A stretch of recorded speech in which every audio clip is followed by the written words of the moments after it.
Hey there, Schwermetallisch here. Today I had an interview with Dario Beretta of the band DRAKKAR. DRAKKAR is a power metal band from Italy, and yeah, they do play kick-ass music. I just reviewed a few records of them, the last EP and the very new, yeah, full length called Chaos Lord. Great stuff, and yeah, Dario is a great guy. We had 47 minutes of interview bliss. So join us, check us out, and don't forget to like us, to subscribe, and buy the damn music. And most important of all, stay safe.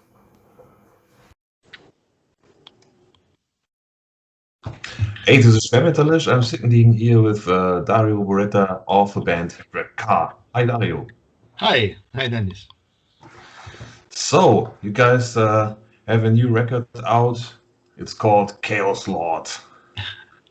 And yeah, the first question that pops into my mind as a longtime comic fan is, who the fuck did that cover? Well, the cover art has been done by the same person who did also the previous two, and actually the previous four, if you count the EPs.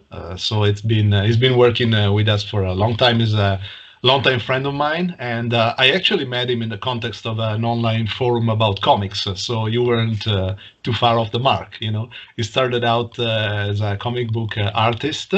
But since a few years now, he's been basically an art director and art person. I don't know how to explain it in the video games industry. Anyway, he works on concept art for video games, and his name is Alessandro Bragalini, and he's a really great artist. He hasn't done much in terms of album covers. He's done the ones for us and a couple of others. But yeah, I think he's an amazing artist, and also very deep, and he has been growing a lot over the years and developing his own style. So yeah, it's a great cover for sure. You hear it. Shout out to Alessandro. Yeah, the first thing I saw was video game style kind of Yeah. cover, but I also thought I detected uh, an artistic link to people like Jim Lee. Yeah, well, I think he should be probably the one to answer this, but as he's been a comic book artist, I'm sure is also a lot of comic book influences. So maybe even people like Lee. I don't know. I don't actually remember who were his favorite artists in comics, but. Surely he grew up with the 19 stuff like we did, because is my age, so more or less I'm just there's a few years my younger, but so I think he definitely has that kind of influences as well.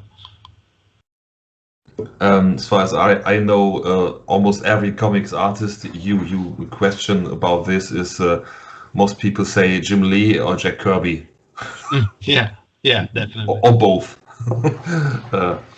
Yeah, Jack Kirby is my favorite comics That is artist ever. definitely another one of his favorite, and mine as well. I mean, he was a giant in a way around it. Yeah, so some kind of god. Absolutely. So As we're talking about it, I think I will mention to you that you can see some of that influence very clearly on the cover, which was also done by Alessandro for When Lightning Strikes, our album from 2012. And that was there also on purpose because the whole concept album of When Lightning Strikes was in part inspired by some Kirby comics.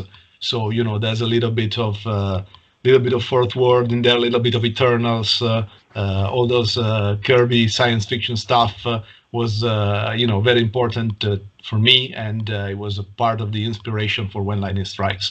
So you can find it in there and also on the cover. yeah, and the guy on the cover looks a bit like Old King Thor. Yeah. So it fits with a When Lightning Strikes. definitely. That's always great. Yeah, when it comes to that cover artwork, that would be a beautiful cover for a poster, a big Yeah, red poster, like you know the Infinity Crisis poster that is like it's more broad than high, then yeah, and well, widescreen. yeah, I have to buy this someday if I can find it anywhere. I think it's about 130 euros or something like that, because it's not just a poster, it's art. But I will yeah have to search for that. Back to your music. I researched a little bit, and what I did notice was that apart from an EP between the Razor Blade Guard and When Lightning Strikes, that was yeah a time slot of 10 years. What Yeah. took you so long to get back to DRAKKAR? Well, actually, it was a coincidence of a few different things that happened back then. And I mean, the first one was that the original drummer, Christian, he left around 2003 or 2004. Around that time, shortly after the release of Razor Blade God, because he relocated to Mexico, and it was really, really a driving force in the band together with me. I mean, me and him, we were the two people that basically created the band and brought it. I mean, we didn't actually create it because there wasn't the original bass player was the founder of the band, but we were the main driving force, me and him. So when he left, it kind of left a big hole in the band, in terms of emotionally, I would say. All right. Mm-hmm. So for us, it took a bit of time to cope with that, and none of the drummers that we were working with seemed to be. In our head, it wasn't him, so it didn't sound completely right to us. So it took us a very long time to find someone with which to collaborate for an extended period of time. And so I mean, that thing of the drummer was always there until Daniele, the current drummer, joined, because after Chris, I mean, we've had Giulio from Bejolit, who has been with us for a few years, but we only did the EP Classified with him. And then we had Paolo Pirola, who's a great drummer, is currently in Insidia, which is a great Italian metal band, historical metal band. But also with him, he was always very busy and in another town and everything. And so he was basically always more of a friend slash session player. So actually, until it was really something peculiar, because only when we found Daniele, the current drummer, in 2017, then we actually had a DRAKKAR drummer was into the band 100%. So that was one of the reasons. It took us a very long time in the beginning, before we decided to start working with some session musicians, to get out, of the shadow of that.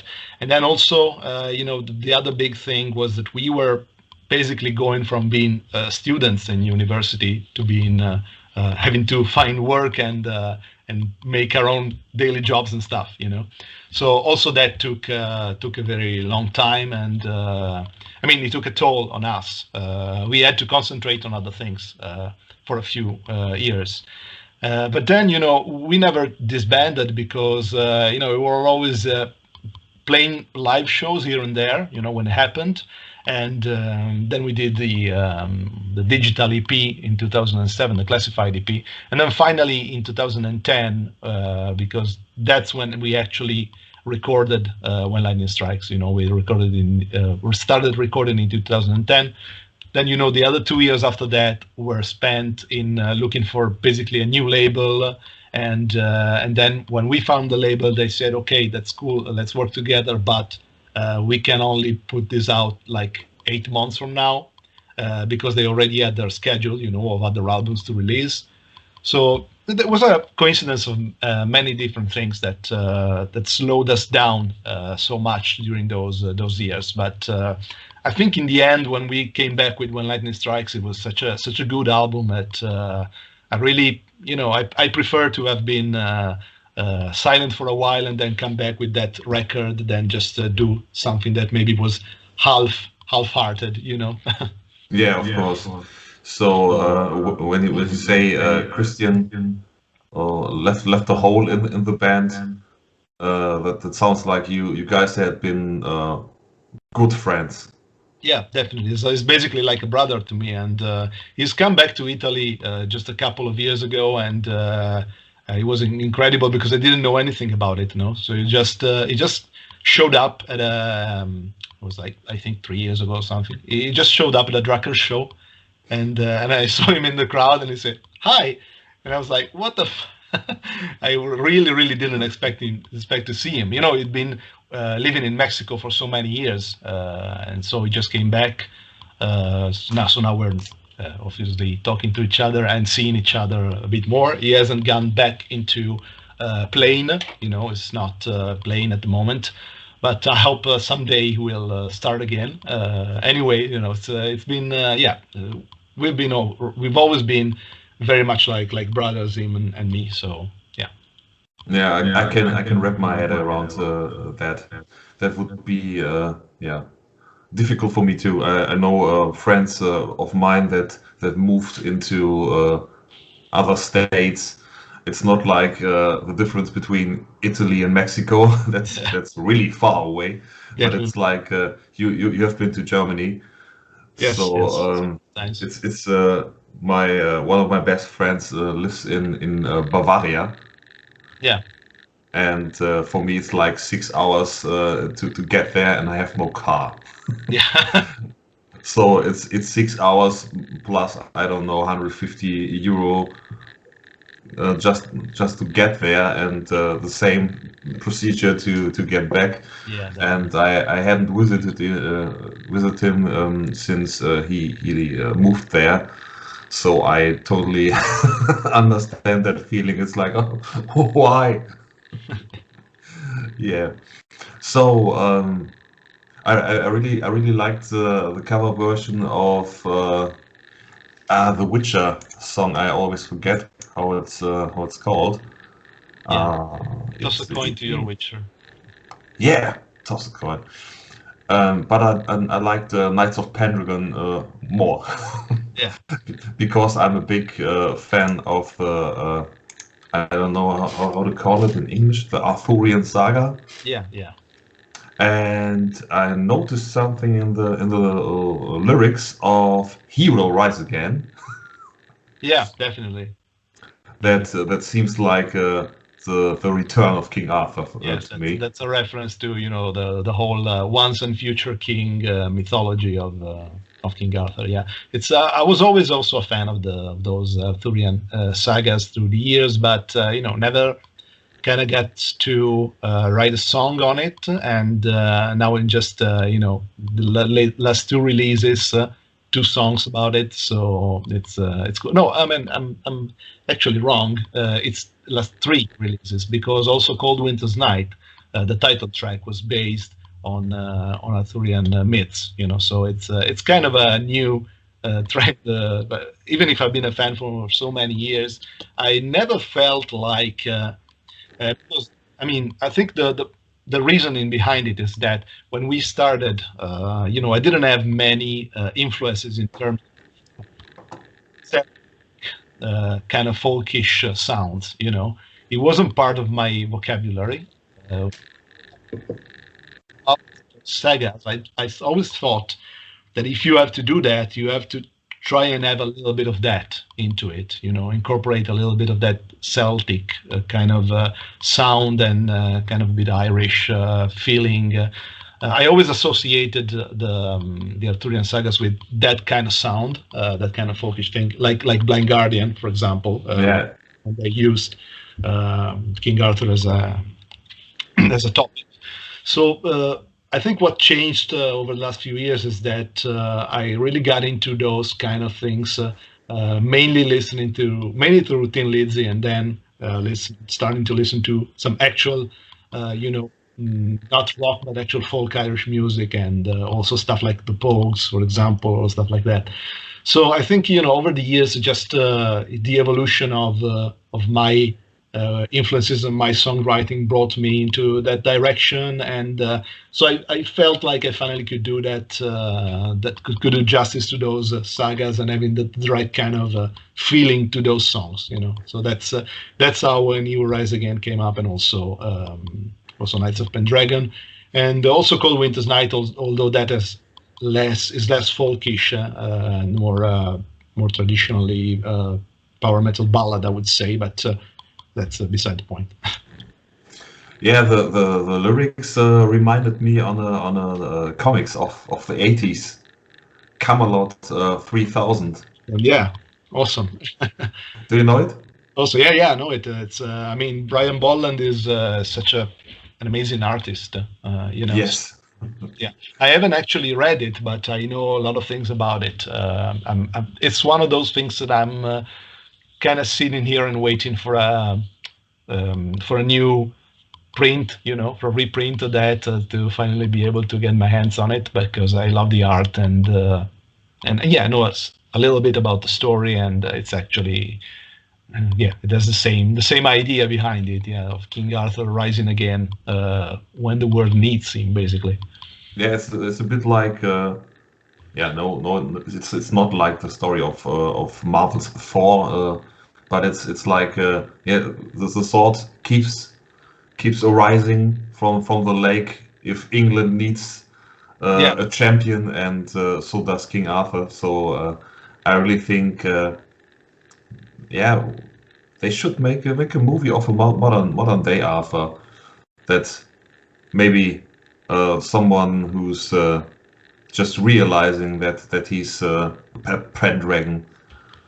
Yeah, that's the idea, the whole idea behind And He Will Rise Again. So yeah, it's a normal person, normal boy, just common person who just finds out that he actually is the reincarnation of King Arthur, but didn't know anything about it. So that's the whole idea behind the song, and I'm glad that you appreciate it.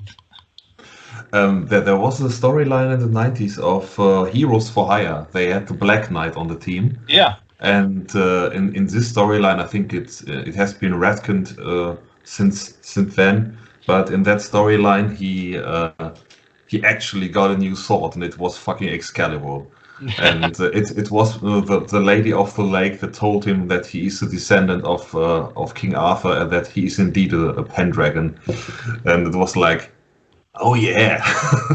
that also, I don't know if you remember it, but as we're talking about comics, and we're both enthusiasts about that, the whole the title Knights of Pendragon was actually also the title of an 80s comic book from Marvel UK, which was absolutely great, and I suggest you check it out. I don't know if it's easy to find, probably not.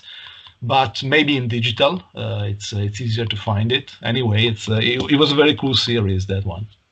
Yeah, I think I stumbled upon that some years ago, and it got Yeah, and I forgot it. Modern days, yeah, it was set in modern days there was a lot of environmental stuff in it, with the Green Knight and everything, and it was cool. I mean, it was cool, and it was very different.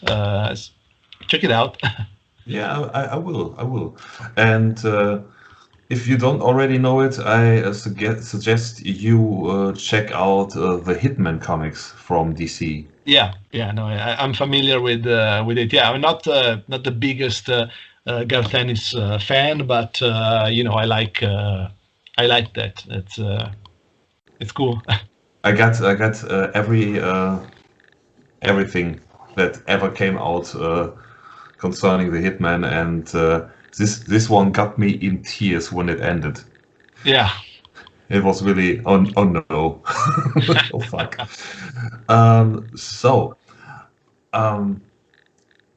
You've been around this DRAKKAR for quite some years. If I remember correctly, it's like from 1995. Yeah. Yeah. And yeah, what is there to achieve anymore if you've been around that long? What would be something you'd like to do with the band? Yeah, well, actually, we've always been very much of a live band. I've always liked playing live and playing shows and stuff.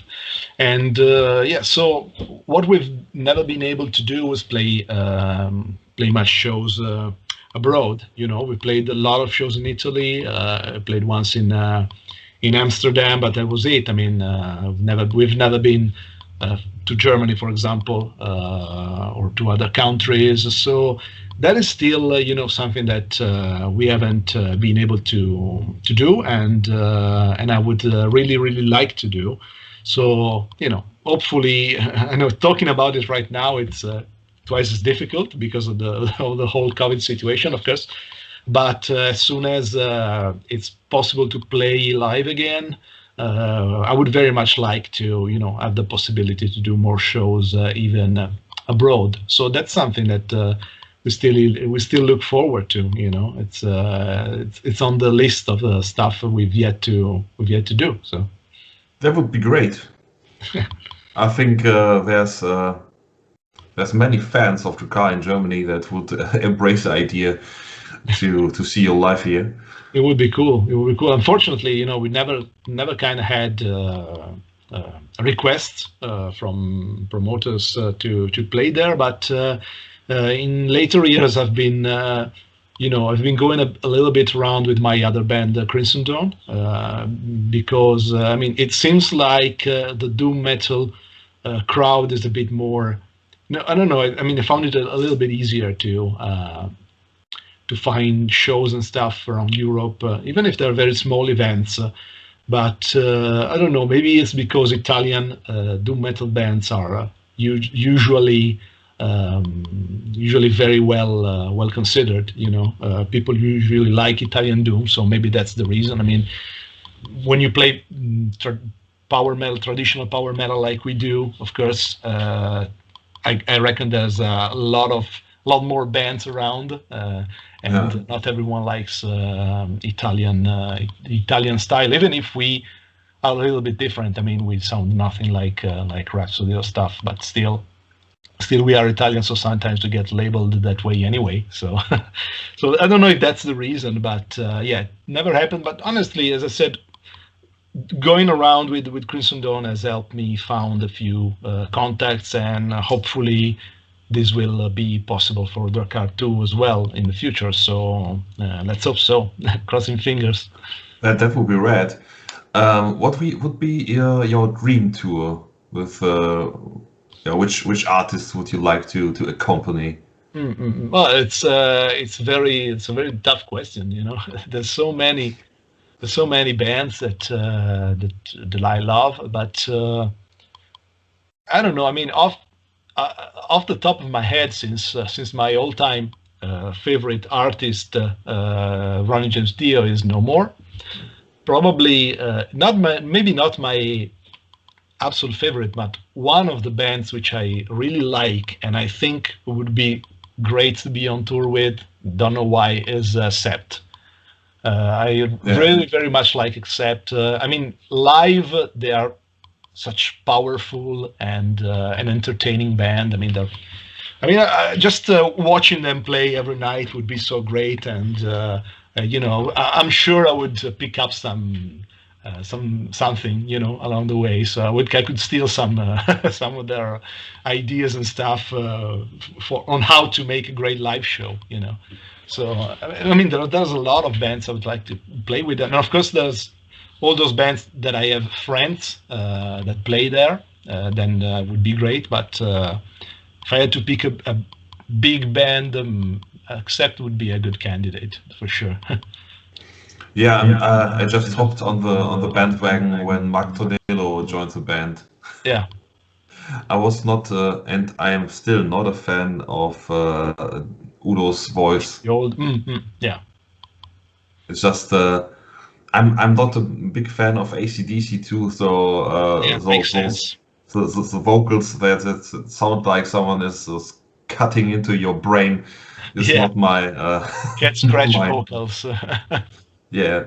But yeah, Mark seems to be a totally cool dude too, and he was a big fan of the band before joining. So that is always a very thankful yeah thing for a band if your new vocalist is one of the biggest fans of the band, and it's like a puppy on stage, you know. It's like I still can't believe I'm singing here. Yeah, So I think he's a great singer. I mean, I was always, I also like a lot the old stuff, and I was a big fan since the 90s, more or less, when I started to get into heavy metal. But yeah, I also think that after the new era with Mark has been absolutely wonderful, and I think they've done some amazing things. And as I said, nowadays live they are such a machine. They just kick ass. Yeah, and it just came to me, another band, another smaller band, which I would like to play with just for the pleasure of seeing them every night, and also because I think uh, that they're never mentioned in relation with their car, but to me they sound. I mean, that they're not as far away from us as one might think. That band is Grand Magus. oh fuck yeah. I love them, and maybe it's because of the vocals, because they have that rough, big voice style, which also Dave, our singer, has. So maybe that's what makes me do the comparison more than anything else.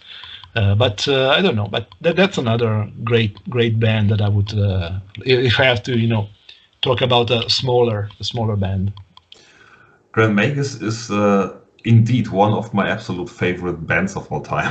Ah, that's cool. That's cool. Because they did, I think, 3 or 4 records in a row. I loved so dearly that I just bought the last 2, despite not being that great.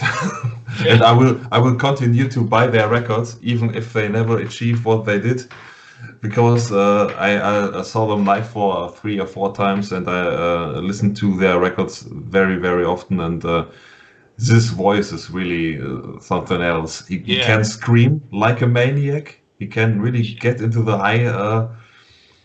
the higher stuff, and but normally his voice is very I don't know if that is a word in English, but in German you would say erdig. It's like it sounds like earth. Yeah, I understand. Yeah, Yeah, it's deep. yeah, it's really deep. It's like yeah, I would imagine that if the ants from Lord of the Rings would sing, they would sound like that. That's it. That's it. Yeah, and then I think, oh, that would be a tour. Wow, yeah, and I really think that you could learn from each other. I think I don't know the guys personally.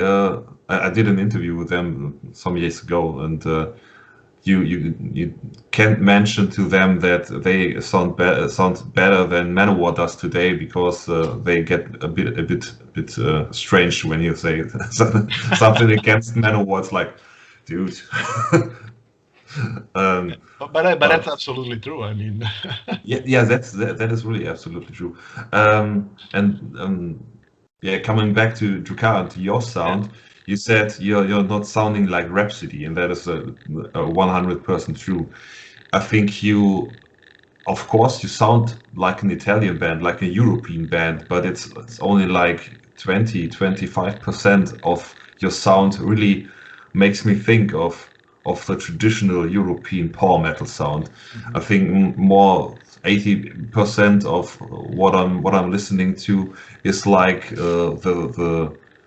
yeah, late 80s US metal that is just oozing and dripping of epicness.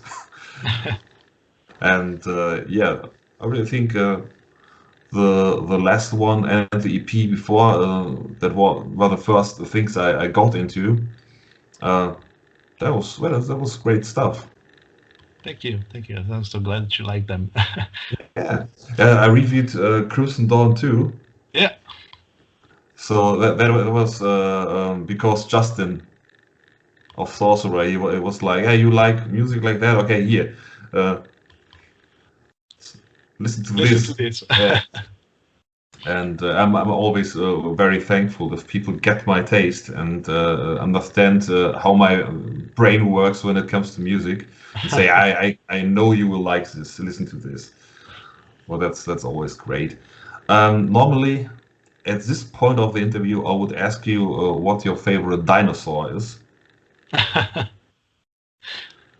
Well, I'm not an expert on dinosaurs, but I can tell you that my 1.5 daughter just loves them, you know. So it's just she's just passionate about dinosaurs and stuff. You know, she has a pet as a stuffed dinosaur that she likes very much, and she's decided that the how's it called in English? When they speak, you know, when the noise that they do is cacao. So I don't know. I think It's like the that's dog a barks and the dinosaur to her does cacao. That's is that a raptor? I think that's that. You have these dinosaurs that look really menacing, and they got these claws, and if you run, they will get you in 3 seconds, and they will kill you. And then they make this noise and sound like a little bird, yeah. and it's like, oh, Adorable, right? that's adorable. Fuck, you will kill me. It's a Yeah, lot of fun. It's a lot of fun. No, but I'm really no expert, so I don't have an answer for you. I'm sorry. I would that's say something boring like T-Rex or something. So, but actually, the other guitarist that plays Marco plays with me both in DRAKKAR and Crimson Dawn.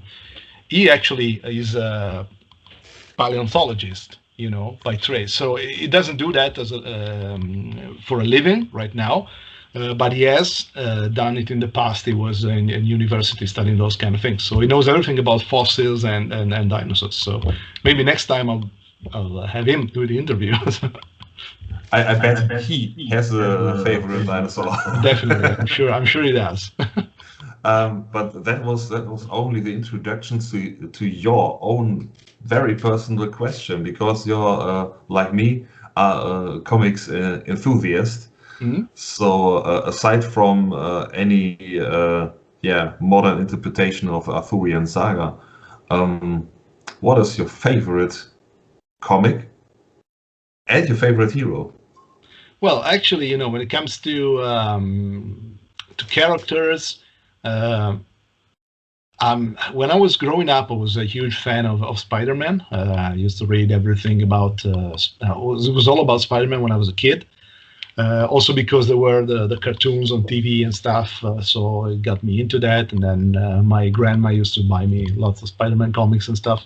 Then growing up, I fell in love with the Flash from DC, and that's probably my uh, adult era favorite hero, and all of the different Flashes, because there are many. There's not just one. Yeah. Several characters with the name, and also that is one of the things that I like about it. I mean, that there's this kind of legacy and this passing of the torch between different characters who inherit the role and the costume and stuff. So it's cool, and it's just this cool concept of super speed. In modern life, I mean, everything we do is we have to rush in doing everything. Just think about it. I mean, how cool would it be to have basically infinite time, because you're so fast that you can do everything you want. You don't have to, you don't have to be always running everywhere because you're never going to be late, and you can read how many books and how many comics you want. You will have because we're written in second. But Barry was always late for meals. Right. Yeah. I think that was the fun part of the character. It's a fun touch to have him always be late at appointments. But then, it's apart from that, well, my favorite comics, well, there's a lot. I mean, of course, I am very much into the whole Alan Moore stuff because, I mean, he was such a great writer. I mean, you can't really go wrong with what he did. My favorite is probably V for Vendetta more than Watchmen. I'm more of a V guy. I think it's just even if I love, of course, Watchmen as well, but V felt like it was more personal, him. Yeah. Because Grounded. it reflected the situation of England when he was writing it and under Thatcher's administration, So that's cool. And another of my all-time favorites is actually a recent one. It's not so old. I mean, it is like 10 years ago or more, but at this point, but it's not something from the 80s or the 70s. And that's DC: The New Frontier. It's a miniseries by Darwin Cook, who unfortunately died. Young, but he was such a wonderful artist. He came from the school of Bruce Timm, the person who did all basically the cartoons. So he had a very cartoony style, but with lots and lots of Kirby in it, lots of worship in it. And The New Frontier is this wonderful comic about the Justice League, but set in the 50s and early 60s. So I don't know. It's all this exploration of these heroes, but put in the context of what America was back then, and so it has this kind of historical vibe into it, and it has dinosaurs too, so it's cool. No, I really like it. It's wonderful. And of course, there's so many others which I love, but yeah, that one is probably the one I'd bring with me on the proverbial desert island.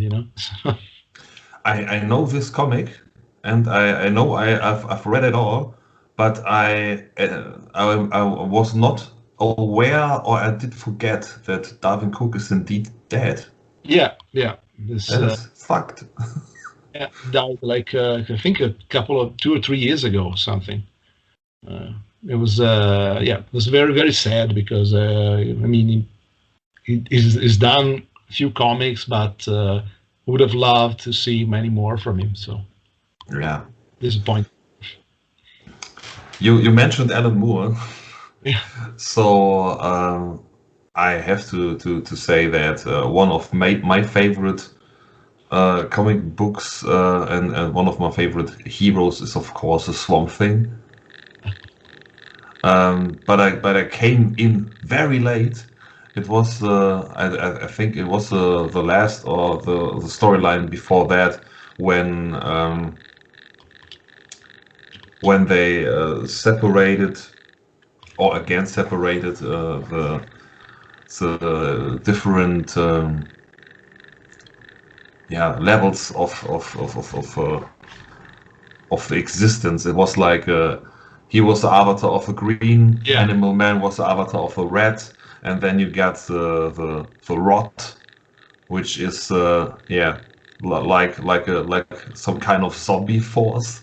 And the champion of the rot was Anton Arcane, the all-time baddie of Swamp Thing, and then they delved even deeper into that and said, okay, there's not only plant-based life and plant-based champions, there's also I don't know how to call it in English, but it's like fungus. Yeah. And that was great. And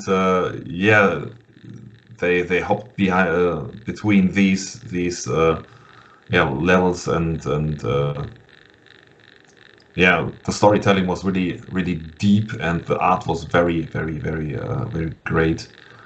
And they had the recurring um, love story of Abby Arcane and Alec Holland, and he was human again, Yeah. and had to become the Swamp Thing once again to save the entire world.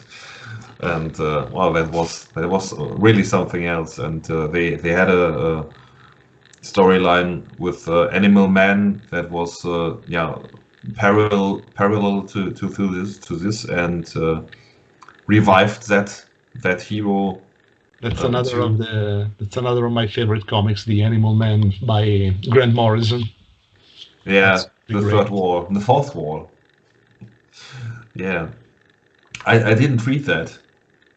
You didn't? I didn't know. I will Yeah. have to order that stuff later on. If I'm at the moment I'm retraining for a new job, a new what's that? It's a manager for office stuff. I don't know the term in English. It's like a salesman for office management. And when I'm done with that, and I have a new job, and I have way more money, I will get into buying comics again. At the moment, it's Well, just you definitely need to read Animal Man then if you haven't. The Grant Morrison story arcs were absolutely crazy. And when you will read it and put it in context and think about when that was done, you realize it was it's really even more crazy than it can seem right now. You know, if you think about it, it came out in the 80s, so it's highly recommended. I think Animal Man and Grant Morrison was the first ones to do this actually, and right after that it was John Byrne with She-Hulk. Yeah, I think yeah, but more or less those were. I mean, of course, there was something like that.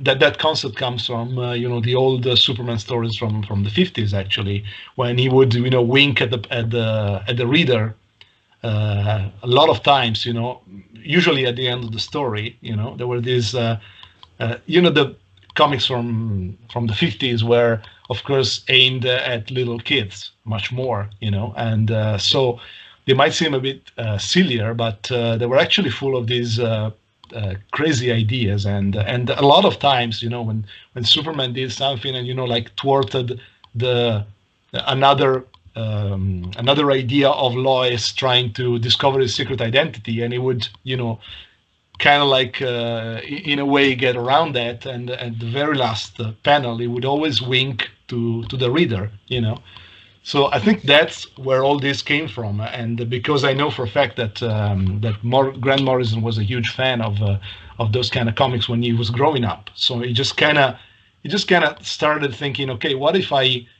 do a mature version of all those little things, that we used to read when we were kids. What if I take those things seriously and put them in a mature context, in an adult settings? So that's I think where it all came from, and it's mind blowing. Yeah. Yeah. To be honest, I didn't read much of that. The only comics I read with breaking the fourth wall were with the She-Hulk stuff and some Deadpool comics as of late. But I always thought a hero questioning its creator why he puts him through all this stuff is a brilliant idea. Absolutely. And it's somewhat parallel to us asking God why he lets kids die and stuff like that. Yeah, definitely. So it's the basic questions of human being. So yeah, I got no more questions left. It was really nice to talk to you about all the stuff that we love. There's one final quick question. What is that in the background? Are that comics? Yes. lots of comics. So I can show you something. We were talking about. Oh yeah. Is that the fourth word, Yes. omnibus? So here, yes, it is. So we get some flash here. That's volley. Ain't it? Some Mark Wade flash, which is cool. Yeah. I love, and yes, Yeah. I have to buy this. fourth word. And then up here you have some other cool things, which are more related to music. Ah, that looks like a sweet, sweet vinyl. Show you. So here we have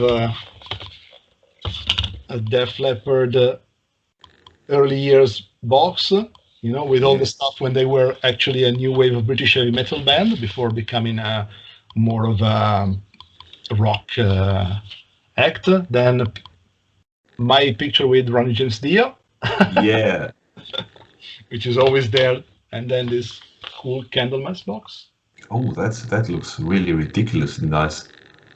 Yeah, that's basically the whole biography of the band with some useless CDs, but also some cool DVDs. So Yeah, I see. Maybe I will put stuff of some of that on my wish list for my birthday. absolutely. Yeah, I last year I think it was no, that was 2019. My girlfriend just gave me a computer for Christmas. It was like, what the fuck? Whoa. This is insane. It was like it's a monitor, it's a PC, it's everything. So yeah, I guess I'm a lucky guy, despite not having your comics. So, if you got something upcoming, new video, new stuff, Crimson Dawn, or of course DRAKKAR, just hit me up. I would Yeah. love to do another interview in the future. Sure. Very happy. Would be very happy to. Well, actually, I can give you some little piece of news now, Yeah. if you want. So, uh, which is, this is only known at the moment to people who are subscribed to our Patreon. Because on Patreon we are publishing a lot of things, a lot of videos and stuff, and also some songs which are exclusive and all those things. Well, because you reviewed Falling Down, so the physical version was exclusive to our patrons. And so one piece of news that we gave them, and now I can also give to you, is that the next project right now for DRAKKAR is a full remix of When Lightning Strikes. So we're in the process of basically taking all of the recorded sessions and doing a new mix and everything, and it's a huge improvement because back then, it was the first album after so many years, like we discussed before. So we didn't know if people would be really interested or not. So we didn't go overboard with the budget. We tried to keep it tight, and so it came out a good sounding record, I think. But I mean, we know that it could have been even better. So fortunately, the technology is there right now to take all those recordings and improve them. For example, we recorded. For guitar, we recorded everything. Back then, I recorded everything from home. Nowadays, I prefer to go into the studio for recordings, like in the old days. So this was basically the When Lightning Strikes was the only album that I did recording from home because of budget, like we said. But fortunately, when I recorded those tracks, I kept the DI, the sound of the actual guitar with no amplifier and anything. For the raw files.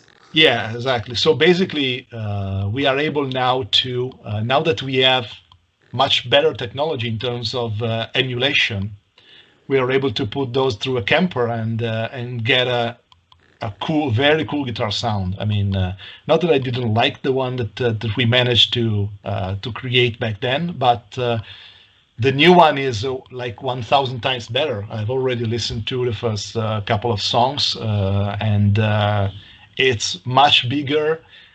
Everything is better, and also Mattias, our producer, has been improving a lot. In these 10 years, he's done a wonderful job, and his productions have always been. Each one was better than the previous one, and so yeah, the work that he's doing is improving the sound like 100%. So I'm very, very happy about this, because I think that's a very good record with some great songs on it, and I think it deserves to be heard once again with a more modern production. So that's a project for us for 2022. It will come out. Our patrons will get it, of course, bit by bit, song by song before the release, and then there will be a general release next year. Yeah, that sounds great. I'm thrilled to witness. You will get it, of course. Okay, so that's great news, of course. And if something else comes up, just hit me up. Sure. I'm always one moment. I have to Google this word. It's in German. It's erreichbar. Accessible. Yeah, you can always get me like this. I have everything on my phone, Messenger, and stuff like that. So if something comes up, just hit me up. Good. Thank you very much for your support. Yeah, of course. Since last year, so it's I'm glad that Justin introduced us. So thanks again. Yeah, I'm glad too. Okay. I met so many cool people since this pandemic, because I had to shift everything online. Yeah. And yeah, thanks Corona, I don't know. Well, you can always look at the bright side. I mean, even the worst thing that happens sometimes as a bright side. So for me, for example, it was when this all shit started, and there was a first lockdown, because, as you know, in Italy we started earlier, because I'm among the first affected. So one thing I did was, as we were talking about Justin and Sorcerer, I actually called Chris, the guitar player for Sorcerer, Christian Neumann, and I took a few lessons with him, and I think those were very, very useful. And I hadn't taken a guitar lesson in like 20 years probably. So, it was great. I mean, it really gave me a new perspective on a few things and taught me a few things, which, and if it wasn't for that lockdown, I don't know if I would have had, the energy, and I don't know, I would have thought about it, about, okay, let's get back into taking some guitar lessons after all these years, but I'm glad I did. So there's a silver lining, at least, to all of this. Everything got its up and downs, and downsides and upsides, and even this shitty situation managed to do something good for people. Yeah, definitely. And yeah, I'm glad I met Justin. I'm glad I met you, and really so many other people which I met over Facebook and Instagram, and made interviews with, and reviewed. I think since May 2019 I reviewed over 500 records, and I think it's more like 550 or 600 now, because I'm doing 1 or 2 a day. Every day. Damn. So and sometimes when that's commitment. How do you find the time, man? I'm at home all the time. It's like I'm retraining on the computer, and if I leave my house, I'm visiting my brother or my one friend I got left. or I go grocery shopping. So that is all I'm doing, and I managed to do all this while still spending time with my girlfriend. So That's cool. so that is okay. That's more than okay. Yeah. So I will have to do breakfast now because I'm starving, That's cool. and I have to reach my daughter and my wife at my parents' house now for lunch, so we can finally meet again. So yeah. So have a nice day, and I think we will have to talk about comics someday again. definitely, definitely, whenever you want to. Okay. Okay then. Have a Cheers. nice day.